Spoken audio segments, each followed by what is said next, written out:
Bonjour à toutes et tous. Merci de votre présence nombreuse à ces 15e tribunes de la presse consacrées à l'affaire Trump. Je voudrais saluer la présence des lycéens très nombreux à nos côtés. Ils sont venus de Charente, le lycée Félix Gaillard de Salès de Berbezieux, Émile Combes de Saint-Trojan-les-Bains. Ils ont fait un long chemin depuis la Creuse. Ils sont arrivés hier, les élèves du lycée Eugène Jameau d'Aubusson, des Deux-Sèvres, Paul Guérin de Niort, de Dordogne, le lycée Giraud de Borneille d'Excideuil, de Gironde, le lycée Václav Havel de Saint-Amand, le lycée horticole Camille Godard de Blanquefort, qu'on aura sur le plateau cet après-midi d'ailleurs, les lycées Montaigne, Julian Fradon et Václav Havel de Bordeaux, le lycée Antoine de Saint-Exupéry de Parentis-en-Born et de Vienne, les lycées Guy Chauvet de Loudun et Camille Guérin et le lycée Le Dolmen de Poitiers. Merci donc de votre présence à ces tribunes de la presse. Beaucoup de lycéens en effet. Chut, s'il vous plaît. Voilà. Allez, on vous a applaudi, vous vous êtes applaudi, maintenant retour au calme, s'il vous plaît. Un temps calme, comme on dit en maternelle. Voilà, l'éducation aux médias, elle est au cœur de ces tribunes de la presse et vous vous en êtes rendu compte parce que c'est effectivement l'un des leviers essentiels de la citoyenneté au cœur de la démarche de la région Nouvelle-Aquitaine. À votre adresse, vous les lycéens venus des 12 départements de la région, il s'agit, avec tous les outils que déploie la région, de vous donner les moyens de comprendre le monde médiatique, de développer votre esprit critique et de vous exprimer donc en citoyen éclairé. Et on le verra notamment cet après-midi avec le débat qui réunit les lycéens à 14h. Les tribunes de la presse vous proposent, pour accompagner tout cela, des ateliers de découverte au métier de la presse, des conférences centrées sur l'identification des sources et l'information sur les réseaux sociaux, mais aussi dans le hall du TNBA, un parcours radio, des animations ludiques, et puis pour ceux qui ont la chance d'y aller, une visite médiatisée commentée de cette formidable exposition qui se tient à la Mecca, exposition de 27 photographies d'actualité des photoreporters de l'agence France Presse, une exposition intitulée « Une année grise ». Voilà, ça se passe donc tout ça au TNBA, mais aussi à l'IJBA, à la librairie Mola, et puis dans vos classes, évidemment. Deux petites précisions avant d'ouvrir le premier débat. Merci d'éteindre vos téléphones portables. Vous pourrez les rallumer à la sortie, enfin, pas de les éteindre, pardon, de les mettre sur mode avion, parce que vous allez en avoir besoin pour vous connecter à la Wi-Fi, pour vous connecter à l'appli Slido, pour commenter, poser vos questions à nos débatteurs, et puis je me ferai le porte-parole de vos questions à la fin du débat. Une dernière petite précision pour le grand public cette fois. À la fin du premier débat, on va vous demander de sortir si vous n'êtes pas inscrit pour le deuxième débat, parce que la salle est pleine aujourd'hui, pas encore tout à fait, mais elle le sera tout à l'heure. Donc ceux qui ne sont pas inscrits au deuxième débat, vous pourrez, je vous guiderai vers un atelier qui a lieu à 11h15, juste après ce premier débat, mais il faudra donc quitter la salle pour laisser la place à ceux qui sont inscrits pour le deuxième débat. Voilà, j'en ai fini et on va donc lancer le premier débat de cette deuxième journée des tribunes de la presse. Comment remettre l'environnement en haut de l'agenda ? La planète multiplie les signaux d'alarme, mais l'attention médiatique se concentre en ce moment d'autant plus sur les fractures politiques. Comme disait un ancien président, notre maison brûle, mais l'on regarde ailleurs. Alors la question s'impose, comment remettre donc en haut de l'agenda les questions environnementales dans un monde façonné par les gesticulations de communication à la manière Trump, dans un monde où l'urgence écologique peine à rivaliser avec le bruit des polémiques? Responsables politiques, journalistes et citoyens doivent donc repenser la hiérarchie des priorités. Cette table ronde, évidemment, nous invite à interroger notre capacité collective à replacer le climat au cœur du récit public. Pour en débattre, merci d'accueillir Delphine Batho, Sylvie Landriève et Mathieu Ozano.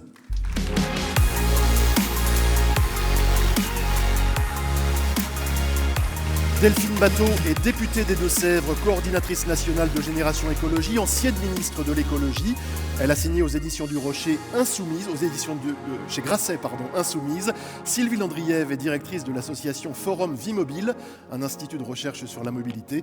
Et Mathieu Ozano est ancien journaliste, auteur, spécialiste d'écologie et d'économie et directeur du think tank de la transition énergétique The Shift Project. Vous avez signé, vous Mathieu, Or Noir, la grande histoire du pétrole aux éditions La Découverte. Ce débat en partenariat avec Cap Science est modéré par Anne-Solange Muisse, docteur en géographie, éditrice et romancière. Merci de l'accueillir également. Voilà, pendant les échanges, posez donc vos questions sur l'appli Slido. On vous remet le QR code affiché à l'écran, vous le scannez, vous posez vos questions et je m'en ferai le porte-parole dans les dernières minutes de ce débat. Anne-Solange, je te laisse avec tes invités. Merci Gilles, bonjour à toutes et à tous. Alors, On le sait, on le voit, la presse en parle, le backlash écologique, c'est-à-dire la réaction hostile vis-à-vis de l'environnement, est une réalité qui touche tous les pays industrialisés, que ce soit les États-Unis, l'Europe ou encore la France. Cette offensive à l'égard des politiques écologiques grandit, on a l'impression, allant de pair avec l'urgence d'agir. Plus le pied du mur se rapproche, plus grandes sont les œillères et les bonnes raisons trouvées pour s'opposer à l'écologie, aux enjeux climatiques et sociaux qui les accompagnent.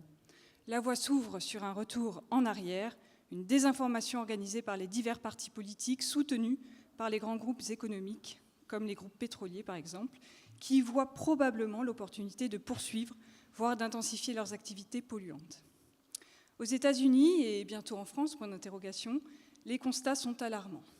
Non seulement la mode est au climato-scepticisme, mais en plus au retour de la pollution sous toutes ses formes. Il n'y a qu'à voir ce qui s'est passé en France avec l'indécente loi du plomb, qui a entraîné fort heureusement une opposition radicale de plus de 2 millions de citoyens signataires de la pétition à l'été dernier. Outre un assouplissement des contraintes pour les pollueurs-payeurs aux États-Unis, Trump s'attaque à la recherche sur le climat, bannit les mots pollution, changement climatique, vert et j'en passe de tous les documents officiels. Et bien évidemment, toutes les stratégies de développement aux énergies renouvelables sont freinées. À titre d'exemple, l'Agence internationale de l'énergie prévoit une baisse de la production des ENR, donc des énergies renouvelables, de 50% sur un an aux États-Unis. Bref, on est loin quand on regarde les choses, très loin du sommet de la Terre, à Rio en 1992, où on avait 153 pays, 71 chefs d'État qui étaient présents et signaient ensemble la déclaration de Rio, en reconnaissant la nécessité d'orchestrer une écologie durable à l'échelle mondiale et locale. Retour en arrière, aveuglement collectif, détestation de ce qui touche à l'environnement. Bref, pourquoi et comment on fait? Ce sont les grandes questions auxquelles on aurait envie de trouver réponse. Et pour tenter de le faire, nous allons en parler dès maintenant avec nos invités autour de cette table. Donc je rappelle Delphine Batho, députée des Deux-Sèvres, Mathieu Ozano, ancien journaliste, qui dirige donc, le think tank The Shift Project, et Sylvie Landriève, qui est directrice du think tank Forum Vie Mobile. Alors Delphine Batho, on va commencer par vous, qui êtes députée des Deux-Sèvres, qui avez été ministre de la transition écologique. Comment vous expliquez ce qui se passe à l'échelle internationale et pourquoi finalement on en est là aujourd'hui? Parce que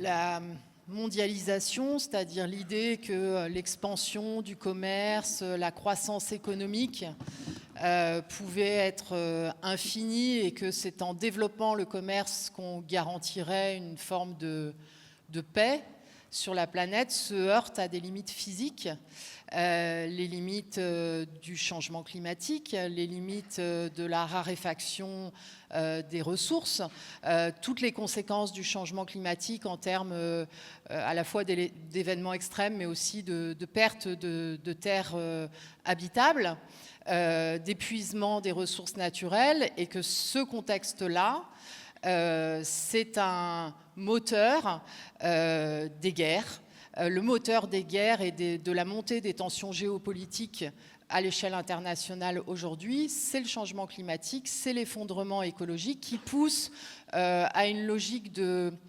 paroxysme, ce dont on peut considérer que ça a toujours existé dans l'histoire. On a souvent parlé dans l'histoire, et Mathieu est mieux qualifié que moi pour en parler, des guerres liées au pétrole, mais on est en quelque sorte au paroxysme de ça, et c'est au cœur du logiciel du Trumpisme, c'est au cœur du logiciel de quelqu'un comme Poutine et de ce qu'on peut appeler le pacte des autocrates, qui lie aujourd'hui un certain nombre de puissances qui quelque part implicitement reconnaissent qu'il y a un nouveau régime climatique sur Terre et qui veulent imposer un nouveau régime économique que l'historien Arnaud Horin qualifie de capitalisme de la finitude. Et dans ce contexte, tout devient tout devient une arme, tout devient prétexte à conflit. L'accès à l'eau, l'accès à des terres habitables, bien sûr l'énergie, bien sûr les terres rares. Et c'est ce qui explique fondamentalement ce qu'on peut entendre dans les informations quand, par exemple, un Donald Trump dit je voudrais annexer le Groenland. C'est cette logique-là qui est derrière. Et cette situation-là, elle a son discours idéologique. Elle a dans son discours idéologique, en fait, un récit dans lequel il n'y a plus aucun compromis ni avec l'écologie ni avec la démocratie, et un récit qui raconte qu'en fait on peut continuer de détruire. C'est le slogan de Donald Trump dans sa campagne électorale, Drill Baby Drill, c'est-à-dire continuons à forer pour aller chercher du pétrole, et avec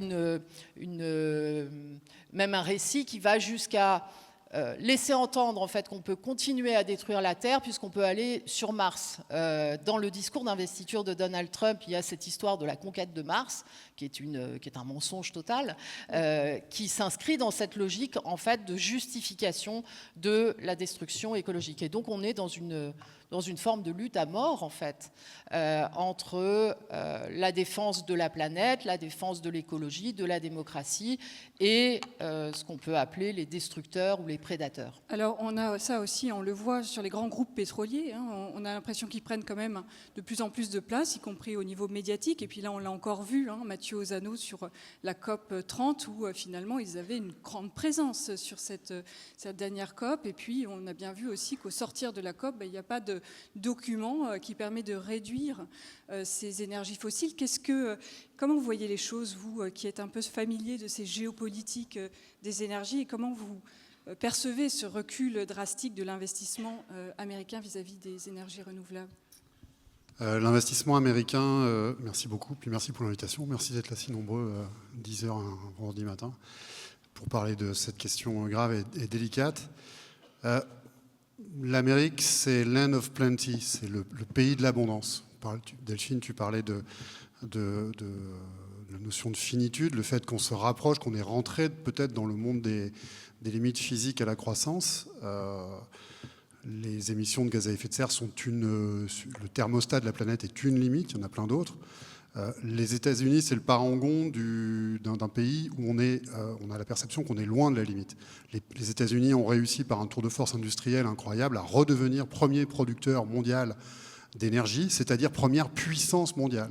Je crois qu'il y a quelques lycéens dans la salle, donc les cours de physique-chimie sont normalement pas trop loin.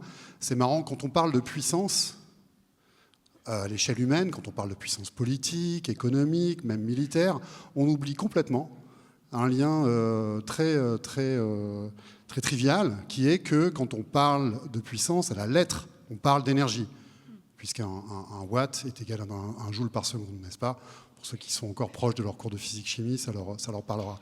Si vous voulez effectuer une puissance, il vous faut des ressources adéquates en énergie, aussi vrai qu'un watt égale un joule par seconde. Alors, du coup, les États-Unis, ils sont redevenus, par cette prouesse industrielle du pétrole et du gaz de schiste, premier producteur mondial d'énergie. Donc, ils sont redevenus première puissance mondiale. Et on a à la Maison-Blanche quelqu'un qui est bien déterminé et qui ne s'excusera pas pour exercer cette puissance. Côté russe, c'est pareil. Côté la Russie est à l'égalité avec les États-Unis et l'Arabie Saoudite, le premier producteur mondial d'énergie. C'est les trois. Arabie Saoudite, États-Unis, Russie. Et nous, là-dedans, on est au bout de la branche. On est au bout de la branche et on se fait secouer très fort, les Européens, je veux dire. On importe quasiment tout le pétrole et le gaz qu'on consomme. Autrement dit, on ne maîtrise pas les sources de notre puissance. On veut exercer une puissance, même je dirais une puissance démocratique, pour qu'une démocratie puisse, ça s'appelle la souveraineté, pour qu'une démocratie puisse parler haut et fort, y compris quand elle a des agresseurs à sa porte. Je parle des démocraties européennes, de l'Union des démocraties européennes. Il lui faut une maîtrise de sa puissance. Alors si vous importez tout votre pétrole et votre gaz à des gens qui vous en veulent pas, qui ne vous veulent pas forcément du bien, eh bien vous ne maîtrisez pas votre souveraineté. Et donc pour répondre à votre question brièvement, je ne suis pas sûr qu'il y ait une reculade. Si on regarde toutes les enquêtes d'opinion, en France en particulier, la préoccupation sur les enjeux d'environnement en général et climatique en particulier, n'a pas reculé. Elle a même pris racine dans l'ensemble de la population, jusqu'à y compris à l'extrême droite. Delphine Batho, vous êtes d'accord avec ça? Juste pour réagir sur le fait qu'il n'y a pas de recul. Juste pour conclure d'un point, juste pour conclure d'un point, ça c'est le constat. Je ne suis pas certain. Il y a une attitude réactionnaire à la lettre de la part de beaucoup de gens, mais qui se comprend très bien parce qu'en fait, on n'a pas compris comment. Il n'y a pas beaucoup de gens qui remettent en cause la nécessité du pourquoi. Pourquoi est-ce qu'il faudrait faire la transition économique et écologique? Pourquoi est-ce qu'il faudrait faire la décarbonation? Le problème, c'est qu'on ne sait pas vraiment comment faire. C'est vraiment ça qui coince aujourd'hui. Et du coup, tous les marchands de doute ont beau jeu pour dire on ne sait pas comment faire, donc pourquoi est-ce qu'on ferait? En fait, la situation de l'Europe est une situation d'extrême vulnérabilité.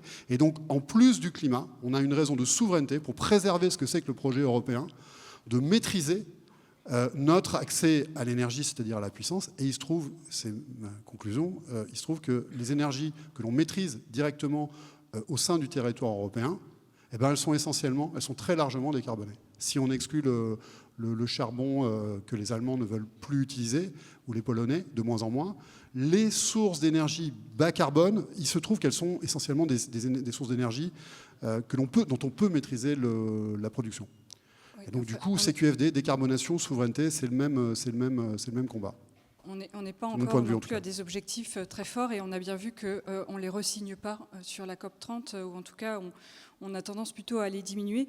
Delphine Batho, comment expliquez-vous finalement ce backlash vert, enfin, qu'il soit, là on peut peut-être zoomer un peu plus sur l'échelle européenne et voir l'échelle nationale, c'est quand même une réalité. Alors, c'est une réalité, mais effectivement, il ne faut pas confondre, et donc pour embrayer sur ce que vient de dire Mathieu, il ne faut pas confondre le fait que des forces politiques, et on en a eu effectivement un exemple spectaculaire avec la loi du plomb, oui, vous parliez d'ailleurs de trumpisme à la française. S'engage dans ce que j'avais qualifié de trumpisme à la française, puisqu'on a dans la loi du plomb, d'abord le sénateur Duplon lui-même, qui est ouvertement climato-sceptique, c'est-à-dire c'est quelqu'un qui dit que le changement climatique apporte plus d'avantages que d'inconvénients, que le changement climatique est bénéfique. Ce sont les propos qui ont été tenus par ce sénateur, qui est l'auteur de cette loi. Et on a dans le contenu de cette loi la dimension d'attaque contre la science, d'attaque contre les connaissances scientifiques, donc de déni en fait des constats scientifiques, notamment sur l'impact des pesticides sur la santé humaine, donc qui caractérise ce discours politique du trumpisme à la française. Mais il ne faut pas confondre avec l'état de la société, ce que pensent les citoyennes et les citoyens. Et ce que l'on voit, c'est que dans la société, la conscience écologique, elle est toujours là. Sinon, on n'explique pas les 2 millions de signatures contre la loi du plomb et on n'explique pas une situation dans laquelle la préoccupation des Françaises et des Français pour le changement climatique, pour la dégradation par rapport à la dégradation de leurs conditions de vie et leur sécurité, reste constante. Voilà, même s'il y a aussi d'autres préoccupations, ça reste quelque chose de très fort. Alors ensuite, qu'est-ce qui explique que ce discours-là, il puisse prendre? Voilà. Il y a plusieurs éléments. D'abord, il y a des éléments liés de psychologie sociale, qui est que ce qui est en train de se passer, c'est quand même inédit sur Terre, sans précédent dans l'histoire. On a un taux de CO2 dans l'atmosphère qui est inédit depuis 2 millions d'années. Donc ça nous confronte en fait à une angoisse existentielle qui, s'il n'y a pas de solution proposée, en fait, s'il n'y a pas de perspective, conduit à l'éco-anxiété, à un sentiment d'impuissance. Ce n'est pas une maladie, l'éco-anxiété, mais ce que je veux dire, c'est qu'elle a aussi une cause politique. Et effectivement, arrivent là-dessus les marchands de doute. C'est la logique du complotisme, en fait, qui propose une logique qui est hyper simple, c'est une logique de refoulement, c'est une logique de déni. Ça n'existe pas. Et je vais construire un discours idéologique dans lequel le problème du changement climatique, le problème de l'effondrement écologique qui menace notre sécurité n'existe tout simplement pas, et je vais donc construire tout un discours idéologique là-dessus. Et puis il y a une troisième raison, qui est qu'il y a un problème sur les politiques publiques environnementales. Ça, on va y revenir voilà, juste après. Qui ont pu être perçues comme culpabilisantes présente comme organisant un transfert de responsabilité entre ce qu'est la responsabilité de la puissance publique et ce qu'est la responsabilité de tout un chacun, alors que les gens sont prisonniers de modes de vie qu'ils n'ont pas nécessairement choisis. Justement, on va parler des modes de vie. Sylvie Landrieff, vous êtes directrice du Forum Vie Mobile. Et à ce titre, vous avez quand même un peu une expérience, un regard sur ce qui se passe sur les territoires. Et est-ce que finalement vous trouvez un écho par rapport à ce qui vient d'être dit, ou bien vous observez finalement des choses un peu différentes localement? Je dirais à la fois, je vais prolonger ce qui a été dit, mais aussi un peu m'en détacher. Nous, ce qui nous intéresse plus particulièrement, c'est la façon dont vivent les gens sur les territoires et comment ils organisent leur vie. Et donc, par rapport, je dirais, est-ce qu'il y a vraiment un reflux du discours écologique? Moi, je dirais surtout qu'il y a surtout quand même une grande impuissance de la population à se faire entendre, et puis aussi à recevoir des politiques qui sont soit faibles, anecdotiques ou incohérentes. Donc en fait, face à ce, je dirais, à la fois on va dire tout est urgent, il faut faire quelque chose, et ce qui est fait apparaît complètement dérisoire. Donc en fait, sur la question territoriale, quand on regarde le vote Trump, qui me semble vraiment une conséquence en fait de décennies de politiques, pour le coup, qui ont une traduction territoriale, des politiques de concentration de la richesse, qui font que des territoires entiers à l'intérieur des pays occidentaux se trouvent en déprise. En réalité, ils sont en décroissance, eux, depuis très longtemps, depuis plusieurs décennies. C'est-à-dire que ce que ça veut dire pour une personne, ça veut dire voir tout ce qu'elle veut faire au quotidien, aller à l'école, aller chez le pharmacien, s'éloigner, être de plus en plus loin. Donc en fait, avoir non pas seulement un sentiment, mais une réalité d'abandon. Alors ces territoires abandonnés, on les a aux États-Unis, ce sont comme par hasard les territoires qui ne votent pas bien, on va dire, mais on les a dans toute l'Europe de l'Est, on les a en Scandinavie, on les a au Royaume-Uni et on les a en France. On va dire qu'en France, on n'est plus du tout dans la géographie territoriale que j'ai apprise, par exemple, c'est-à-dire où il y avait les gens qui habitaient la campagne, qui partaient vivre en banlieue pour travailler au centre-ville. En fait, la concentration de la richesse sur l'Île-de-France, on va dire peu ou prou, et puis la Côte d'Azur et le sillon qui va de Rhône, de Lyon jusqu'à la Côte d'Azur, a complètement dévitalisé l'ensemble du reste du territoire. Et donc en fait, notre question maintenant, elle n'est plus ville-campagne ou centre-périphérie, elle est territoire en déprise, qui sont massifs, donc ça peut être même à 100 km de Paris. Je vais donner des exemples très concrets. Par exemple, le département de la Nièvre, il affrète des avions chaque mois pour que les habitants de la Nièvre puissent avoir accès à la médecine en France. La Nièvre, c'est pas une question de campagne, c'est pas une question de ville, c'est pas une question de centre-périphérie, c'est un endroit en fait où il n'y a plus de médecins. Donc en fait, je pense que c'est cette organisation, la traduction spatiale de l'organisation de l'économie et de l'organisation des politiques qui se retrouvent dans les votes. Et donc moi, il ne me semble pas du tout qu'on est dans un reflux, parce qu'en réalité, à la fois on dit le problème il est urgent, il est grave, mais ce que l'on fait, c'est rien. Par exemple, sur le déplacement, il n'y a jamais eu autant de voitures. On sait que, en gros, donc pour les lycéens, les déplacements, c'est 1/3 du problème des gaz à effet de serre, et la voiture, c'est la moitié de ce problème. Donc c'est un gros truc. En fait, il y a plus de voitures, plus de gens qui ont une voiture, plus de gens qui ont 2 voitures. Les voitures sont plus lourdes, donc elles émettent plus de gaz à effet de serre. Donc il faudrait qu'elles diminuent de taille, elles augmentent. Il faudrait que le parc diminue, il augmente. Il faudrait que les gens fassent moins de kilomètres, ils font au moins autant de kilomètres. Et pourquoi ils font autant de kilomètres? Parce qu'on organise le territoire de façon à ce qu'ils aient plein de kilomètres à faire. Et par exemple, aujourd'hui, vous ne pouvez pas refuser un emploi parce qu'il est trop loin de chez vous. Donc en fait, on a des politiques nationales qui sont favorables, je dirais malheureusement, à l'émission de gaz à effet de serre, en particulier sur la question de la mobilité. On va revenir sur ce sujet des politiques environnementales. Pour faire la transition et donner la parole à Mathieu Ozano, il y a effectivement probablement une réalité. Les gens aussi refusent une concentration en ville. Ils aiment aussi vivre à la campagne, vivre en périphérie et en périurbanisation pour avoir accès à une maison et pas vivre dans un 2 pièces entassées. Donc évidemment, il y a des réalités de mode de vie qui font que par ailleurs, l'écologie apparaît toujours comme punitive puisqu'elle a ce discours de faisons moins, consommons moins et essayons de préserver finalement la planète. Et la planète est toujours un peu éloignée de nos préoccupations personnelles dans ces moments-là.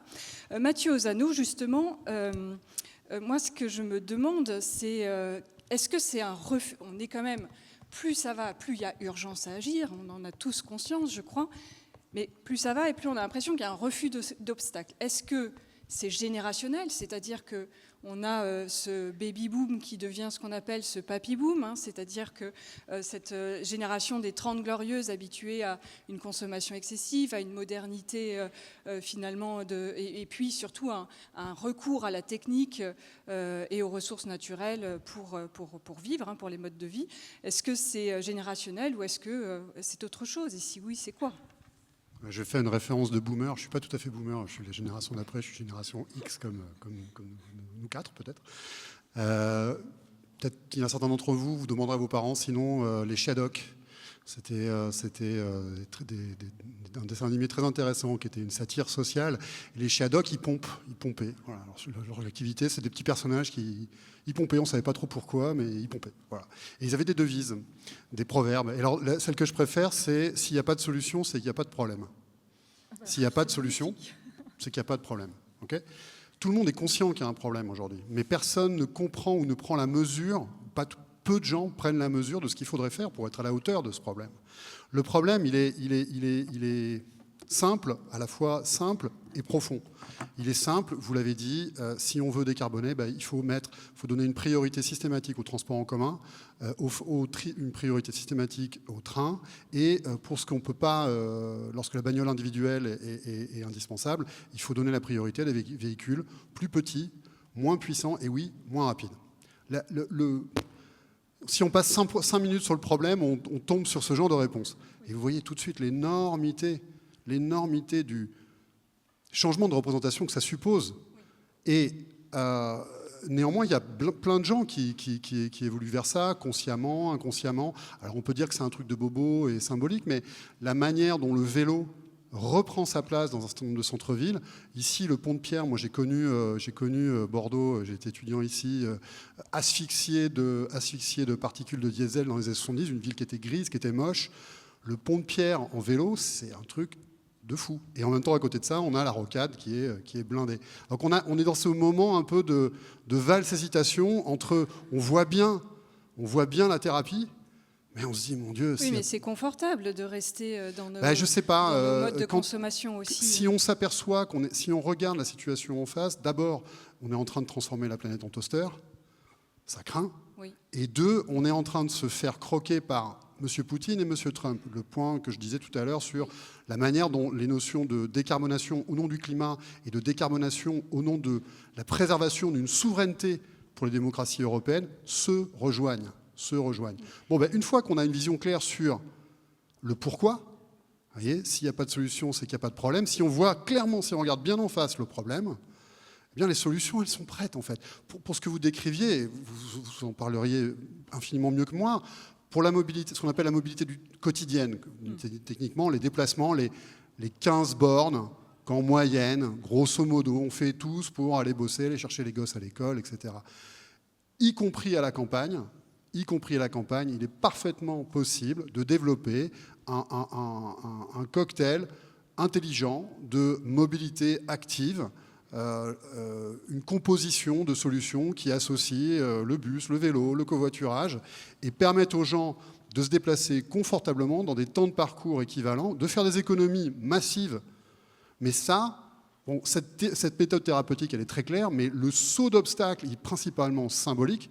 Et si vous ne présentez pas une solution complète, bien construite et qui ne s'excuse pas parce qu'on est dos au mur, vous avez les gilets jaunes, vous avez le refus des zones à faible émission, parce que les gilets jaunes, c'est la preuve par l'absurde. C'est-à-dire que le déclenchement de la crise des Gilets jaunes, qui est la plus grande crise qu'on ait connue depuis 68. 68, c'était une crise objectivement progressiste, on peut dire.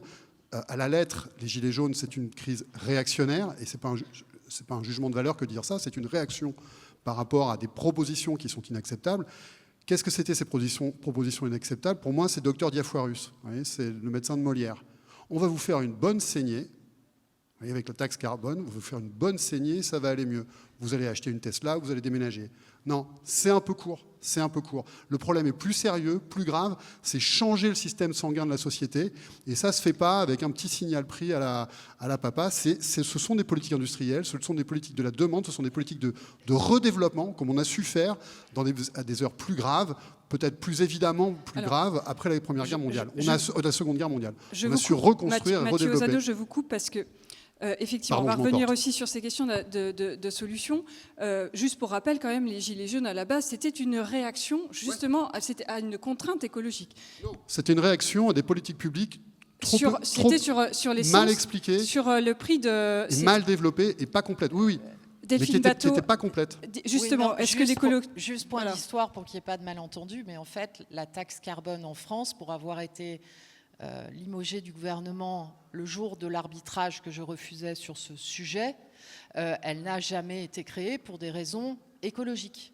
Elle a été créée pour avoir une recette fiscale nouvelle pour financer un dispositif qui s'appelait le CICE, le crédit d'impôt aux entreprises. Autrement dit, elle consistait à un prélèvement sur les ménages au profit des entreprises. Et donc, il ne faut pas s'étonner que quand ça s'est mis en place et que quand ça augmente, dans un contexte dans lequel le prix des carburants augmentait à cause du marché mondial du pétrole, qu'il y ait une révolte.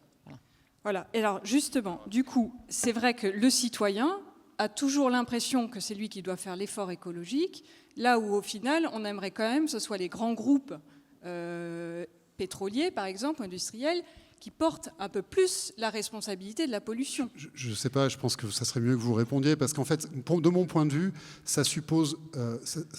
c'est pas... on parle d'une transformation qui est systémique. Ça s'appelle une politique industrielle, ça s'appelle une politique de la demande, ça s'appelle un effort complet et cohérent. Comme on est capable de le faire à certaines échelles, notamment dans des centres-villes, bah là, si on reste sur ce sujet de la mobilité, c'est la mobilité dans son ensemble qui doit se transformer. Donc c'est comme en France en 1945, quand il n'y avait plus un seul pont entre Le Havre et Paris. Tout le monde doit s'y coller, et c'est un effort collectif pour l'intérêt général. Mais on ne peut pas le faire avec des bouts de réponse, comme tu viens de le décrire, qui reviennent. Voilà, on va vous faire une saignée. C'est les médecins de Molière. On va vous faire une saignée, ça va aller beaucoup mieux. La médecine a beaucoup progressé, la médecine du climat, de la décarbonation, et on peut aller de façon beaucoup plus cohérente et audacieuse vers la solution, mais je pense que vous seriez beaucoup mieux placé pour y répondre. Justement, peut-être que Sylvie Landriève, vous avez vu, est-ce que l'écologie sur les territoires, selon vous, porte atteinte aux libertés des citoyens? Est-ce que c'est des choses qui vous sont... témoigner, en tout cas remonter d'un point de vue du local? Je dirais au sens strict, oui et non.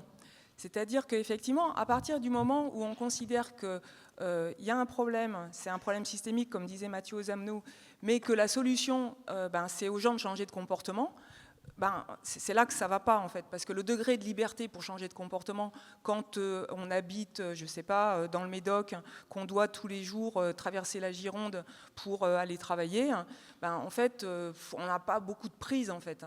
Et donc, je pense que c'est effectivement, tant qu'on sera dans des politiques où on demande aux gens de changer de comportement sans leur offrir d'alternatives, je dirais, il n'y a aucune chance pour que ce soit bien accueilli.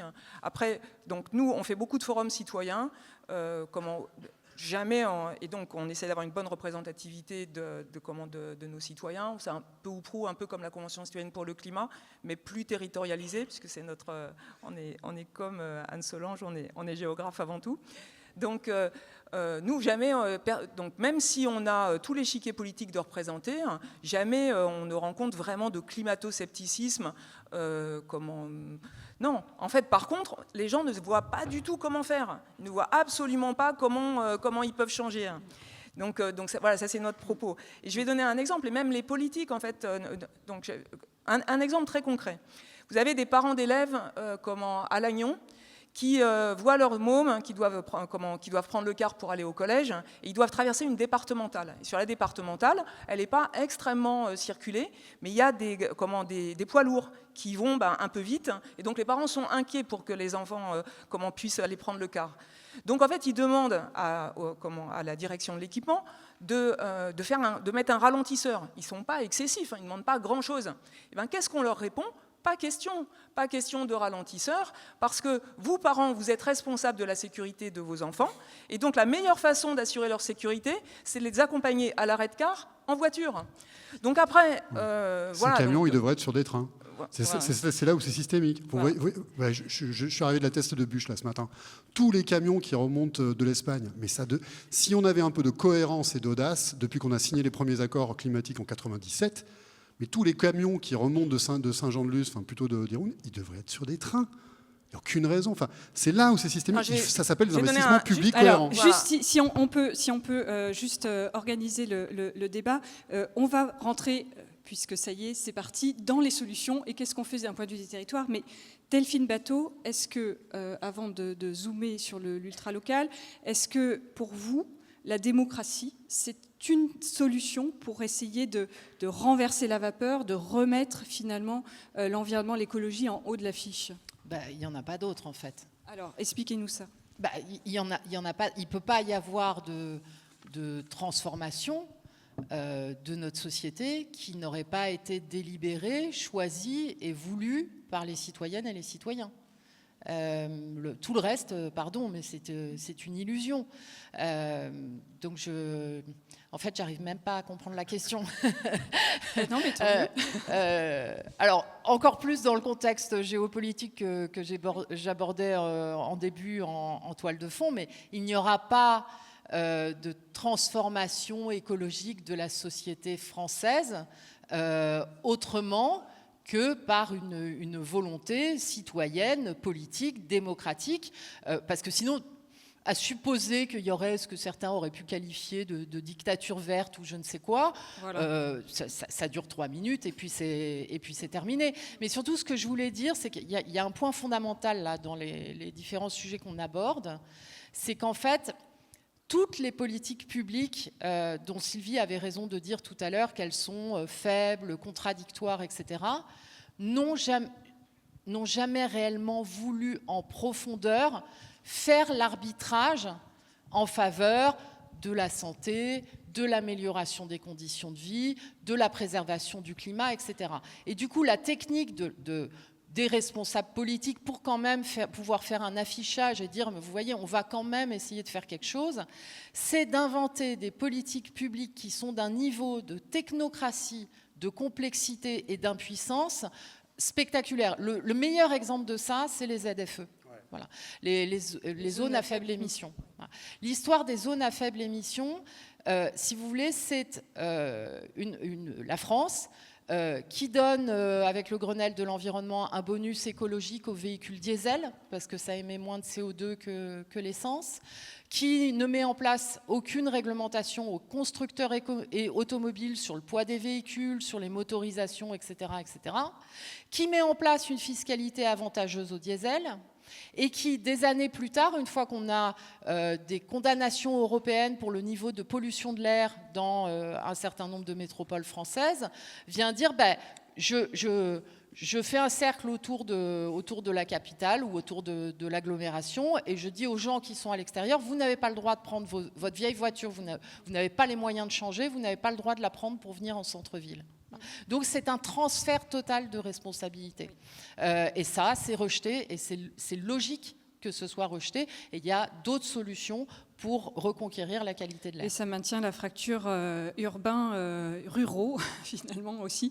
Peut-être juste pour poursuivre, Sylvie Landriève, un point de vue, parce que, alors quand même, vous avez, je reviens à cette question de démocratie, et après Mathieu Ozano, je vous donnerai la parole, mais sur le fait quand même qu'au sein de Forum Vie Mobile, donc vous êtes spécialisé vraiment sur la mobilité, je le rappelle, mais vous avez mis en place une forme de gouvernance un peu originale, où vous faites appel à de la concertation des citoyens, vous faites appel à de la coopération des acteurs, c'est-à-dire que vous les mettez en responsabilité aussi les uns avec les autres, et vous trouvez des solutions de terrain. Alors c'est quoi ces solutions, ou est-ce est-ce que vous avez par exemple un exemple qui pourrait venir nous éclairer en disant on avait un tel problème dans le domaine de l'écologie et voilà comment on a, en discutant, en dialoguant, trouvé la solution ensemble.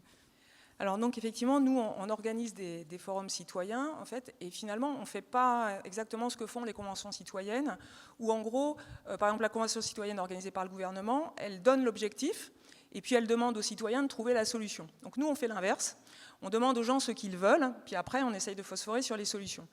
Donc un exemple, les gens en fait ils veulent pouvoir partir et revenir facilement à leur domicile, ça semble logique. Et ils aimeraient bien avoir moins de déplacements pour le travail. Et donc jusqu'ici, on est dans une logique, toutes les politiques nationales vont dans l'autre sens, et en fait, on rend les gens responsables de leur déplacement domicile-travail en leur disant ils n'ont qu'à habiter ailleurs et puis ils auront moins de déplacements. Alors qu'en réalité, ils ne peuvent pas résoudre ce problème, puisque ce n'est pas parce que vous vous rapprochez de votre travail que votre mari, votre femme ou vos enfants se rapprochent de leur collège. Donc en réalité, ils ne peuvent pas résoudre ça. Donc nous, on s'est dit, on va faire autrement. Et en plus, on va prendre au sérieux le fait que la question écologique, elle est urgente. Donc je vous fais c'est un petit scoop parce qu'on va rendre ça public en janvier. Donc on va dire comment on peut faire rapidement sans trouver des solutions qui vont elles-mêmes émettre à nouveau des gaz à effet de serre parce qu'on va avoir des infrastructures ou faire venir les voitures de Chine ou les batteries chinoises, parce que comme ça on sera débarrassé de Trump, mais comment on sera sous le joug d'une autre dictature. Donc on va essayer de faire autrement, on va essayer de se réorganiser. Et donc finalement ce qu'on s'est dit c'est, les gens, nous ce qu'on voit dans les forums citoyens et dans les enquêtes, les gens sont contents d'habiter où ils habitent, donc on ne les fait pas déménager. Les emplois, c'est assez difficile, on ne va pas faire un grand changement de lieu des entreprises. Donc, qu'est-ce qu'on fait? On va regarder qui pourrait échanger son poste, un poste équivalent, pour avoir moins de déplacements. Donc, on a fait faire une grande... Donc, c'est des chercheurs qui ont eu accès à la base de données française des lieux de domicile et des lieux de travail. Et le résultat, c'est que 4 millions de salariés, donc c'est une partie très très importante de la population active, pourraient échanger son poste. Donc par exemple, vous êtes agent d'espace vert dans une collectivité locale, vous êtes prof d'histoire géo dans un collège, vous êtes... donc vraiment, il y a beaucoup de métiers. On a essayé de spécifier tous les métiers comme ça qui seraient échangeables, terme à terme. Et donc 4 millions de gens pourraient échanger de poste. Si on allait au bout, par exemple, de la mise en œuvre de quelque chose comme ça, non seulement ça répond aux désirs de la population, mais par ailleurs, en fait, un peu comme par magie, on atteindrait les objectifs nationaux en termes de baisse des émissions de gaz à effet de serre sur notre sujet des déplacements. Donc voilà, c'est pour dire. Et donc finalement, c'est une autre politique de transport. C'est pas une politique où on met du matériel et on change, on améliore le moteur de la voiture. C'est vraiment autre chose. On se réorganise autrement. Et donc on a plein d'autres propositions comme ça qui sont issues de ce que nous disent les gens dans les forums citoyens. Merci. Mathieu Ozano, est-ce que vous voulez témoigner aussi d'un point de vue du local? Comment vous voyez, vous, les choses au niveau des solutions ou qui peuvent se mettre aussi en place, notamment, je pense, évidemment, au niveau des énergies et des consommations? Pour le déplacement des personnes, vous voulez dire? Alors, on peut rester dans la mobilité, mais je pense qu'il n'y a pas que ça. Je pense qu'effectivement, la mobilité a un fort impact sur les émissions de gaz à effet de serre, mais on a aussi tout simplement notre production, je dirais, au niveau énergétique. Oui, ça rejoint le thème que j'évoquais au début. Côté production, pour moi, il est clair que rebâtir une forme de souveraineté pour l'économie européenne, alors encore une fois, quand je dis souveraineté économique, en réalité, je parle de la capacité d'une population à maîtriser son destin, en fait. Si vous ne maîtrisez pas votre production industrielle, si vous ne maîtrisez pas, vous l'avez évoqué pour l'industrie de l'automobile, vous ne maîtrisez pas votre destin. Et on se rend compte, plus on avance, notamment nous dans notre travail au Shift Project, plus on avance dans l'exploration de ce que pourrait être une politique de redéveloppement, parce qu'en fait c'est de ça dont il s'agit finalement. On est des pays en développement, on est des pays en redéveloppement. L'Europe a prospéré sur le charbon, puis a prospéré sur le pétrole africain notamment. Et aujourd'hui, ce sont des sources de puissance qui nous ont échappé. Et rebâtir une économie décarbonée, c'est une politique, ça s'appelle la politique de développement. les politiques industrielles qui vont avec ça, si on s'y prend bien, encore une fois, si on est cohérent et audacieux pour refaire pousser une industrie automobile, pour refaire pousser une industrie textile, par exemple, si on s'y prend bien et si on est conscient de nos limites, tout le monde y gagne. Tout le monde peut y gagner, mais ça suppose d'avoir une très forte détermination, et j'y reviens, ça suppose de comprendre à quel point le problème est grave et dépasse même la gravité du problème climatique. Encore une fois, c'est le problème de l'avenir de l'Europe qui se pose, et j'espère qu'on va aller dans cette voie déterminée de politique de redéveloppement pour arriver à se passer d'énergie fossile, d'une part pour le climat, et d'autre part pour ne pas continuer à se faire croquer par Poutine et Trump. Alors Delphine Batho, justement, au niveau de la politique, comment vous voyez les choses pour qu'elles deviennent une solution aussi aux problèmes au pluriel posés? Par la politique, vous voulez dire quoi? Par rapport à la stratégie aussi à mettre en place pour en fait conduire d'un point de vue local, d'un point de vue... Alors, évidemment, moi, je crois qu'il faut faire un peu table rase, non pas de toutes les idées, tous les constats, etc., mais qu'il faut construire quelque chose, une espérance complètement nouvelle dans le déploiement des approches comme dans le discours. Avec une porte d'entrée, comme ça a été très bien expliqué par Sylvie, qui part des aspirations des citoyennes et des citoyens. Et dans ces aspirations, il y en a deux qui à mon avis, sont le fil à tirer sur la manière dont on peut réorganiser les choses à l'échelle locale et à l'échelle nationale. La première, c'est la santé. Voilà. La première, c'est la santé, et c'est pour moi très significatif ce qui s'est passé autour de la loi du plomb, sur la prise de conscience qu'il y a aujourd'hui dans la société française, que l'explosion d'un certain nombre de maladies chroniques, l'explosion par exemple aussi du nombre de cancers, doit être reliée à toutes les pollutions environnementales, toutes les contaminations par les produits chimiques, les PFAS, les pesticides, etc.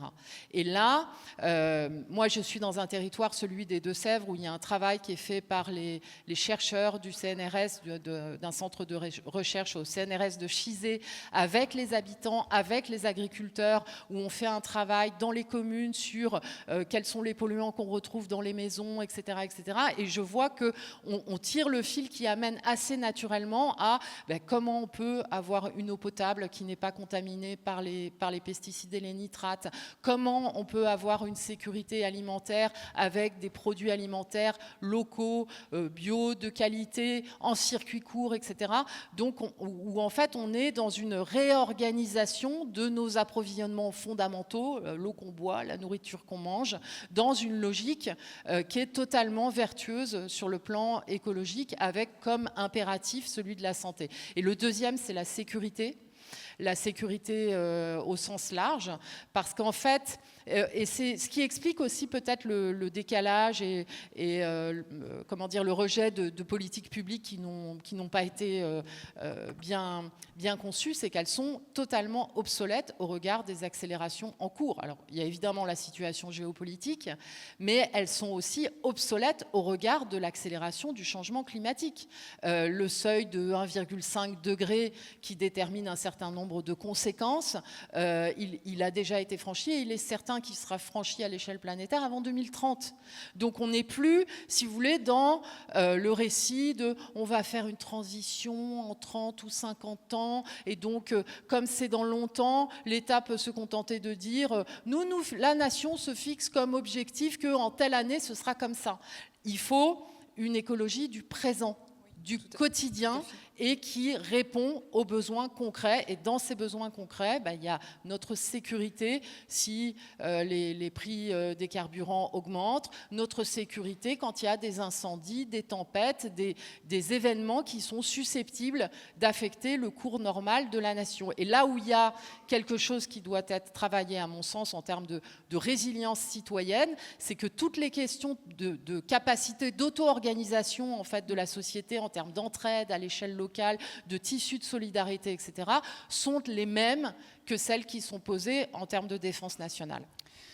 Oui, tout à fait. Et alors, il y a un autre point, c'est que souvent, depuis toujours, enfin en tout cas depuis la révolution industrielle, on va vers l'outil un peu et la technique pour sortir des problèmes. Et là, l'outil à la mode en ce moment, c'est l'IA, l'intelligence artificielle.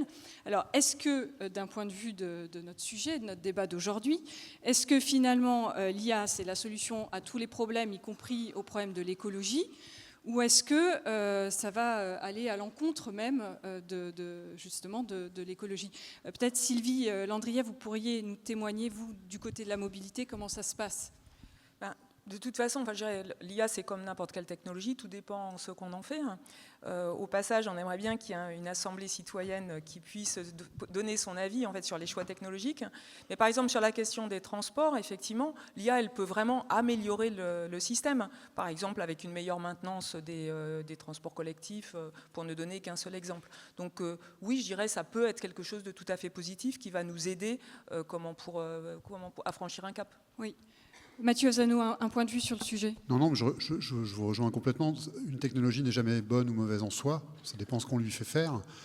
Si l'essentiel des usages de l'IA ou l'essentiel des besoins de manière générale du numérique qui appelle beaucoup de puissance électrique, c'est pour faire de la vidéo en streaming ou pour faire aujourd'hui de la vidéo générée par IA, quelle est la valeur d'une part, quelle est la valeur pour l'intérêt général ? À peu près nulle.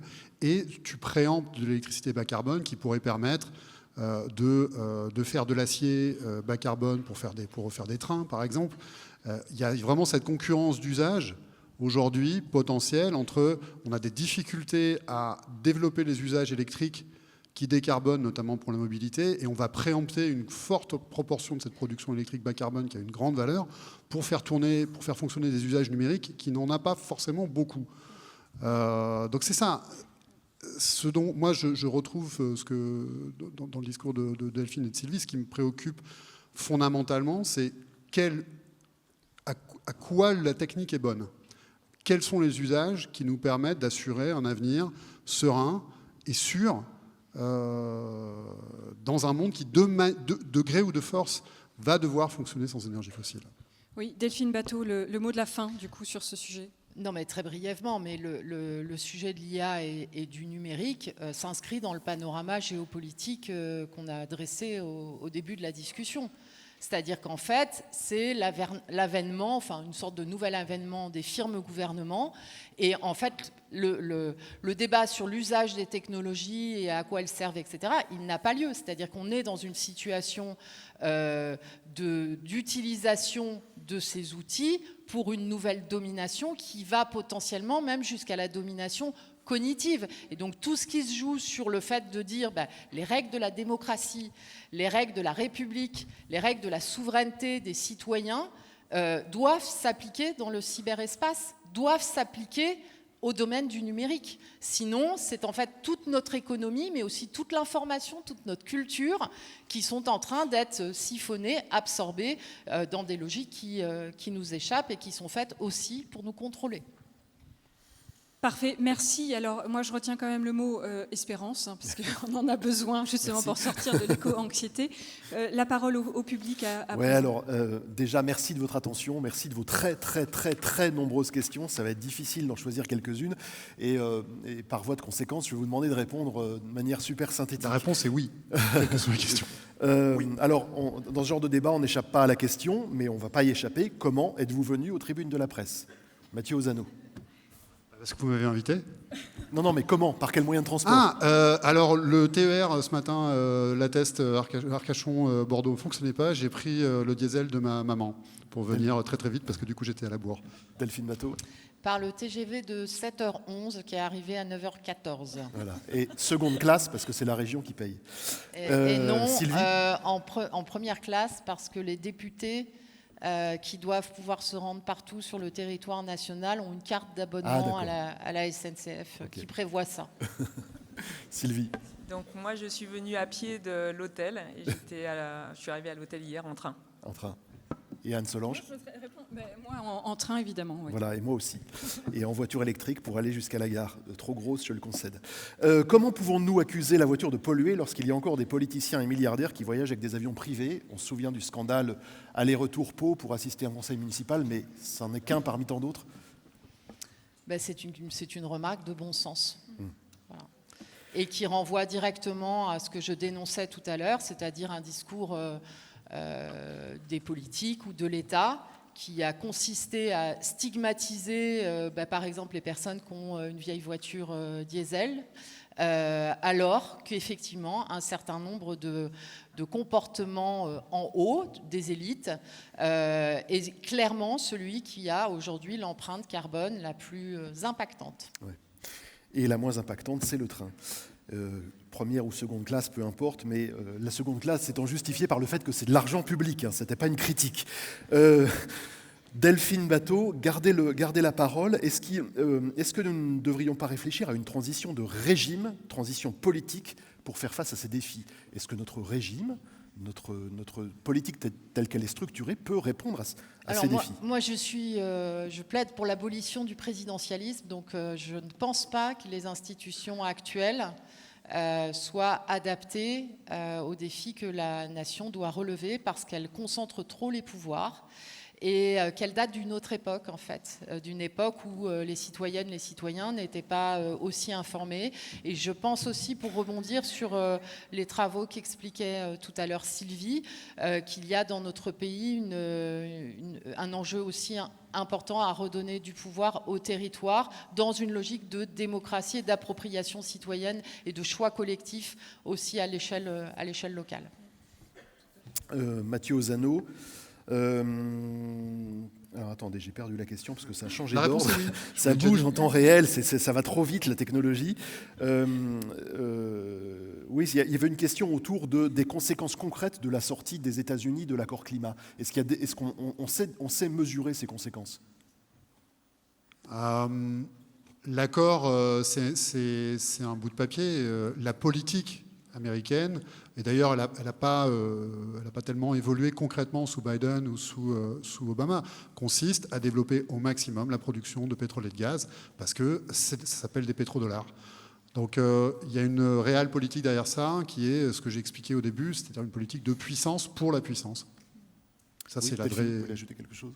Oui, juste ajouter quelque chose, c'est que c'est pas un hasard si c'est la première décision de Trump. Dans les premières décisions, à peine a-t-il été investi président des États-Unis, et que ça s'inscrit en fait dans une offensive globale de démantèlement à l'échelle internationale du multilatéralisme et du droit international.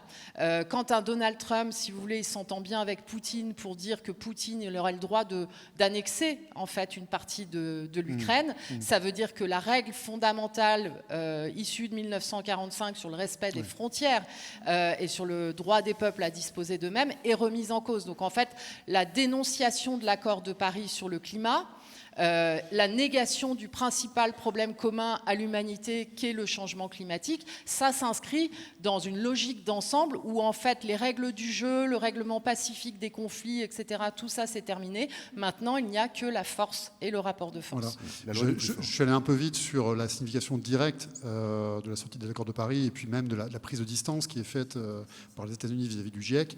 C'est très grave pour la science. La seule ligne de vie qu'on a face à ce problème climatique, c'est la rationalité. Et donc je reviens à mon histoire des Shadocks. La réaction du Shadok en chef, c'est de péter le thermomètre. S'il n'y a pas de solution, c'est qu'il n'y a pas de problème. Bon, je disais que l'Europe est très faible d'un point de vue géopolitique. Il faut qu'on en prenne conscience rationnellement, mais on est également très fort, encore aujourd'hui, j'espère, éthiquement. On parlait du backlash, il n'y a pas de recul dans l'opinion sur les enjeux environnementaux. Il n'y a pas non plus de recul, en tout cas en France, sur la confiance dans la science. Et c'est ça notre capital. C'est notre seule ligne de vie. Donc c'est très important. Et puis l'information de manière générale. Moi, je suis ancien journaliste, donc avoir un débat clair et informé, c'est absolument essentiel. Et pour ça, il faut acheter Sud-Ouest. Alors, une question qui ouvre un thème qui est quand même très intéressant, qui est celui de la responsabilité individuelle face à l'immobilisme collectif. Quand un Français vivant jusqu'à 90 ans, qui n'aurait produit aucune émission de CO2 de sa vie, économise 225 tonnes de CO2, en gros, je ne sais pas si les chiffres sont exacts, mais voilà, si on vit jusqu'à 90 ans et qu'on émet 0 CO2, en fait, on économise ce que l'industrie textile mondiale produit en 6 secondes, c'est-à-dire 3,3 millions de tonnes de produits par jour. Est-ce que ça vaut le coup de faire quelque chose à titre individuel? Voilà, c'est un peu le sens de plusieurs questions. Donc, Sylvie. je dirais que c'est plus une question morale, en fait, entre guillemets. C'est difficile de dire qu'il faut que le système change si soi-même on fait n'importe quoi. Mais effectivement, très souvent, on ne peut pas faire grand-chose individuellement. Et je dirais, pour rebondir sur la question de la démocratie, il faut aussi que la démocratie atteigne le débat des solutions écologiques elles-mêmes, en fait. Je vais donner un exemple. Les vols aériens. Donc, on sait que c'est un problème au plan écologique. On a toute une politique nationale favorable à Airbus, c'est tout à fait, on voit bien pourquoi. Et par ailleurs, en fait, les associations se disent finalement, pourquoi on n'interdirait pas les voyages intercontinentaux? Mais quand nous on interroge les gens, en fait, les gens ils disent mais moi j'ai des proches qui sont à l'autre bout de la planète, comment je fais pour les voir? Et donc, si on prend le truc au sérieux, ça veut dire qu'effectivement, individuellement, ils ne vont pas arrêter de voir leur famille comment répondre à la question que posait l'auditeur. Non, en fait, ce que ça veut dire, c'est que collectivement, il faut changer les rythmes sociaux. C'est-à-dire qu'il faut pouvoir aller à l'autre bout de la planète, mais beaucoup plus lentement. Ça veut dire que l'organisation des vacances, l'organisation du temps libre, l'organisation du travail doit être modifiée et pas structurée par la vitesse du XXe siècle. Et je reviens sur l'exemple que vous donniez tout à l'heure sur les échanges de jobs. Voilà, on a une jeunesse qui peut créer le bon coin des échanges de jobs et ça fonctionnera sans aucun doute. Delphine Bateau, quels sont les leviers disponibles pour faire accepter ce changement de paradigme écologique à la société française? Sur quel levier il faut agir? Déjà de rompre avec la notion de faire accepter le changement. Vraiment. Parce qu'en fait, rien que dans les mots, je discutais avec un militant il n'y a pas longtemps qui me disait, mais en fait, il faut qu'on explique aux gens. Et en fait, cette logique d'une position de sachant par rapport à des gens qui ne sauraient pas et auxquels il faudrait expliquer, c'est ce qui empoisonne la transformation écologique en France. Donc, il faut complètement, c'est pour ça que je dis, il faut faire table rase.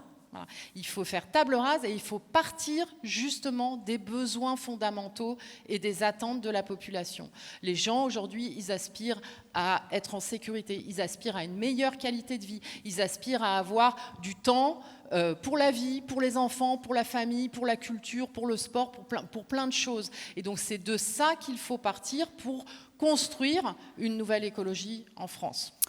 On va terminer par une question qui cherche un peu le parallèle ou la différence entre environnement et écologie et cette confusion qu'on a toujours entre environnement et écologie. Et je vais l'illustrer par cette question. Quid de l'énergie nucléaire décarbonée, mais on n'a pas de solution pour traiter les déchets, si ce n'est d'aller les enfouir à 500 mètres sous terre? Si vous voulez, chacun, avec un mot de conclusion peut-être. Non mais... On ne sera pas tout à fait d'accord, mais vas-y. T'en sais rien. Un peu quand même. Je sais un peu quand même. Pour moi, la sortie du nucléaire n'est clairement pas la priorité dans les 5 prochaines années. Il faut aujourd'hui qu'on mette clairement les choses dans l'ordre. La priorité numéro 1 pour la France, c'est les économies d'énergie et c'est la sortie des énergies fossiles. Donc sur le nucléaire, moi j'ai une exigence élevée en termes de sûreté nucléaire. Voilà. Il y a le problème des déchets. Donc je ne dis pas ad vitam aeternam pour l'éternité, c'est ça la solution, mais dans l'immédiat, pour ce qui concerne la France, dans l'immédiat et pour les 5 prochaines années, on a besoin de notre parc nucléaire existant. C'est une réalité et on a besoin qu'il puisse fonctionner dans des conditions de sûreté. En gros, on est en train d'imaginer des centrales qu'on va mettre en service dans 20 ans, donc on est sur plus long que 5 ans. Ouais, moi je dirige un think tank qui est ouvertement pro-nucléaire et qui s'en excuse pas, mais je vais jouer à front renversé parce que j'aime bien. Si on regarde les choses clairement, il y a une relance du nucléaire un peu partout dans le monde. Il n'est pas sûr qu'on ait assez d'uranium. Il y a un rapport du Sénat qui a été publié l'an dernier qui dit attention, avec la technologie actuelle, les réserves d'uranium, ça risque d'être compliqué d'ici quelques décennies. Il y a des solutions qui aujourd'hui sont pas complètement à l'arrêt, mais pas loin, qui ont trait à la surgénération, le fait d'utiliser l'uranium appauvri comme combustible. C'est une technologie qui a été maîtrisée, c'est même l'une des premières qui a été explorée. Je trouve que ça serait intéressant de s'y intéresser, de travailler sur ce sujet-là, parce que si effectivement on est capable de maîtriser, et on est capable de la maîtriser, mais qu'on développe cette solution industrielle, on a de quoi produire de l'électricité bas carbone pour des millénaires. Si, c'est un gros si, mais il faut regarder. Allez, vous aurez le mot de la fin, Sylvie. Voilà, bon, je dirais juste un mot sur le lien écologie, gaz à effet de serre, environnement. Il faut vraiment penser tout ensemble. Je reviens à mon histoire de voiture. Comme vous avez compris, c'est un peu ma marotte. Très souvent, vous entendez, justement, on parle d'énergie. Il faudrait passer du fossile à l'électricité. Mais donc, ça veut dire qu'on va produire toutes ces voitures. Aujourd'hui, 80% des ménages occidentaux ont des voitures, mais il y a toute une partie de la planète où ils sont seulement à 10-30%. Même les Chinois, dont on parle tout le temps pour les voitures, il n'y a que 30% des ménages chinois qui ont une voiture. Si jamais on ne se soucie pas de la question de la matérialité, en fait, combien de matières en fait, sont nécessaires pour les voitures, et qu'on se dit que ce à quoi on a droit, toute la planète y a droit, ça veut dire qu'on passera de 1 milliard de voitures sur Terre à 5 milliards. Et ça, on ne sait ni le produire, ni le faire circuler, fût-ce à l'énergie nucléaire. Merci infiniment, Absolument. Sylvie Landrieff, Delphine Batteau, Mathieu Ozano. Delphine Batteau, vous allez dédicacer sur le stand Mola votre livre Insoumise, publié chez Grasset, et Mathieu Ozano, Or Noir, la grande histoire du pétrole, aux éditions La Découverte. Donc rendez-vous sur le stand Grasset, je le dis à l'attention du grand public. Si vous n'êtes pas inscrit sur la table ronde suivante, il faut évacuer la salle, sortir de la salle, par la partie droite de la salle. Et prochain débat dans un quart d'heure. En sortant de la salle, si vous n'êtes pas inscrit pour le débat suivant, je vous invite à rejoindre un nouveau format inauguré cette année qui sont les cafés ateliers. Une discussion assez intimiste avec un expert autour d'un café et de quelques cannelés, puisqu'on est à Bordeaux. Et à 11h15, dans quelques minutes, c'est la chirurgienne Thérèse Awada qui vous attend dans le hall du TNBA, tout près du stand Mola, pour parler de l'avenir de notre système de santé. C'est donc dans quelques minutes, sur la partie droite du TNBA, quand vous sortez de la salle. Café atelier autour d'un café et de cannelés pour parler du système de santé. Et prochain débat, 11h25, à tout de suite.